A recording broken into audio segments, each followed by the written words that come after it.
आता बातमी आहे उद्धव यांच्या दौऱ्यासंदर्भात।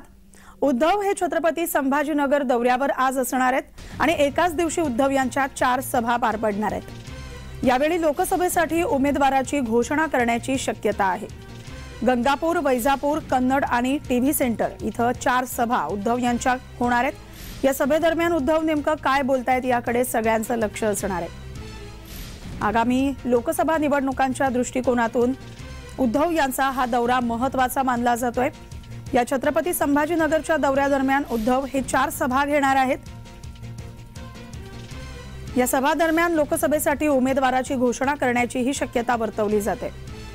छत्रपती संभाजीनगरमध्ये ग्रामीण भागात आणि शहरी भागात अशा या सभा उद्धव घेणार आहेत। गंगापूर, वैजापूर, कन्नड आणि टीव्ही सेंटर इथं या 4 सभा होणार आहेत। या सभेदरम्यान छत्रपती संभाजीनगरमधले कोणते मुद्दे उद्धव उपस्थित करतायत, कोणते प्रश्न ते समोर आणतायत आणि सत्ताधाऱ्यांना कशा प्रकारे ते धारेवर धरतायत हे पाहणं महत्त्वाचं ठरणार आहे।